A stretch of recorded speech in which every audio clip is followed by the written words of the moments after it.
आजचं शूट साधारण दिवसातनं 12-13 तास होत असतं आणि कलाकार ज्याप्रमाणे इतकं फ्रेश मूडनी एकदम फ्रेश चेहऱ्याने तुमच्यासाठी काम करत असतात तसं बॅकस्टेजसुद्धा ते स्वतःला एंटरटेन करण्यासाठी त्यांचं काही ना काहीतरी चाललं असतं. मग तो एखादा खेळ असू देत किंवा कोस्टारसोबत गप्पा असू देत. पण आज मी आली आहे घाडगे अँड सून या मालिकेच्या सेटवर आणि तिकडे मला काहीतरी एक वेगळं चित्र बघायला मिळालं. ते म्हणजे तुम्हाला ज्या ऑनसेट खडूस वाटतात ना वसुधा काकू, त्यांचा एक मस्त प्रेमळ चेहरा मला इकडून बघायला मिळाला आहे. तर त्या आता ज्यांच्याशी खेळत आहेत ते बघून तुम्हालाही आश्चर्य वाटेल. तर या बघूयात आपण काय चाललं आहे इकडे. हे बघा, या सेटवर 2 कुत्रे आहेत आणि त्या रोज त्या कुत्र्यांशी खेळतात आणि जेव्हा मी आली तेव्हा या दोघांनी या कुत्र्याने मला जाम त्रास दिला बाहेर गेटपर्यंत आणि इकडे चित्र काहीतरी वेगळंच बघायला मिळालं मला. इकडे असं आहे की तुम्ही रेग्युलर यायला पाहिजे असं त्यांचं म्हणणं आहे. ते तुम्हाला ते सांगत होते की प्लीज वाव वाव म्हणजे आव आव असं बरं. असं आहे त्यांचं म्हणणं. सो आता बघा आता किती छान आहेत. आता म्हणजे तो जर मूड असताना की नाही आवडत आहेत लोक तर आता पण भुंकले असते. बरोबर. हे बघा, नाही नाही म्हणजे मी आतमध्ये आले तरी साधारण माझं असं होतं की मी नाही जाणार आतमध्ये. तुम्ही रोज असंच खेळता? असंच रादर मी ह्यांच्यासाठी येते शूटिंग मध्ये मध्ये करते. तुमच्या घरीही कुत्रे आहेत? माझ्या घरी कुत्रा आहे. माझ्या घरी रॉटवायलर आहे. हां. त्याचं नाव बळवंत आहे. अँड त्याला जे प्रेम मला तिथे घरी वेळ नसल्यामुळे देता येत नाही ते मी ह्यांना देते आणि हे मला देतात. क्या बात आहे. म्हणजे इतकं छान. साधारण आपण खेळ खेळतो सेटवर थोडा वेळ जावा किंवा कोस्टारशी गप्पा मारतो, तुम्ही इथे कुत्र्यांशी खेळता? येस कुत्र्यांशी खेळते आणि मला असं वाटतं की त्यांच्यासारखं जमा खर्च न बघणारं दुसरं कोणीच नाही. त्यामुळे त्यांच्यावर फक्त प्रेम करायचं आणि ते तुम्हाला तुम्ही कुठल्याही मूडमध्ये असलात तरी तुम्हाला ते रिलॅक्स करतात. तुमचा स्ट्रेस सगळा जातो कारण इथे हेक्टिक असतं ना स्केड्यूल किंवा येतानाचं पण हेक्टिक असतं कारण तुम्हाला ट्रॅफिक लागतो. आता तर माहितीच आहे केवढं ट्रॅफिकचं काय जंजाळातनं आपण येतो.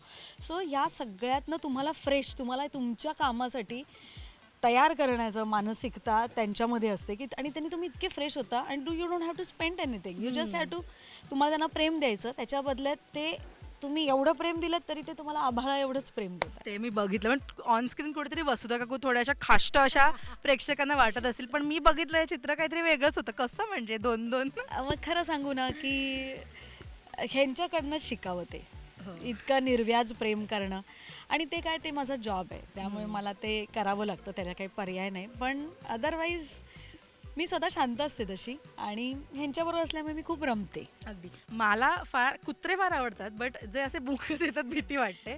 पण मांजरी मला प्रचंड आवडतात. काहीतरी वेगळा फील येतो आपण जेव्हा त्यांच्याकडे जातो. काय तुमचं मत आहे ह्याच्यावर? अगदी छान वाटत असेल ना? मांजर नाही मला फार आवडत कारण माझी मुलगी खूप लहान होती तेव्हा मांजरीने बोचकारलं होतं. त्यामुळे मला उगाचच म्हणजे ते शेवटी आई असल्यामुळे मला माझ्या लेकीला तिने त्रास दिला होता म्हणून समस्त मांजर जमातीवर मला लांब राहा असं माझं म्हणण्याचं. मी हेट नाही करत कारण शेवटी त्यांचं काय आहे त्यांचं काहीच चूक नाही. मी लांब राहते पण हे नाही हे अगदीच म्हणजे मला खूपच आवडेल ह्यांना ह्या सगळ्यांना मला घरी घेऊन जाता आलं अख्ख्या दुनियेतल्या स्ट्रे डॉग्सना तरी आय विल लव्ह इट. अर्थात एवढी जागा नसते आणि एवढं आर्थिक पाठबळ नसतं पण अदरवाईज मला खूप आवडेल. घरच्या कुत्र्याचं नाव बळवंत असं. यांची काही नावं ठेवलेत का? याचं नाव आहे बंड्या अयो. आणि हिचं नाव आहे मंजुळा. आणि तुम्ही जेव्हा या कॉम्प्लेक्समध्ये येता तेव्हा तिकडे बाहेर एक खूप केस बीस गेलेली अशी घाबरट एक डॉगी आहे तिचं नाव बबडी आहे. अच्छा, हे तुम्हीच ठेवले? हो. आणि त्यांना ह्या नावं कळतात. बंड्या म्हटलं की तो बघणार, मंजुळा म्हटलं की बघणार. पण हिला हाक मारायची पद्धत वेगळी आहे. कशी आहे? मंजुळा ग मंजुळा असं म्हटलं की येते. अशी ठुमकत येते. कम्प्लीट म्हणजे बाई आहे ती. खूप छान ठुमकत येते आणि हा मुलगा असल्यामुळे हा धडाक धडाक धावत येतं असं आहे. सो त्यांना कळतं बंड्या ए बंड्या सी क्या बात. त्याला कळतं. आणि बंड्याचे डोळे विशेष आहेत वेगळे आहेत. मस्त नाव वाटेल. मंजुळाला आवाज जरा एकदा. मंजुळा हो कधी हो बरं ह्याला हा खूप पॉझिटिव्ह आहे कारण मंजुळाकडे गेलं की ह्याला सी मध्ये येणार हा की त्याचं म्हणणं असतं की मी पहिला.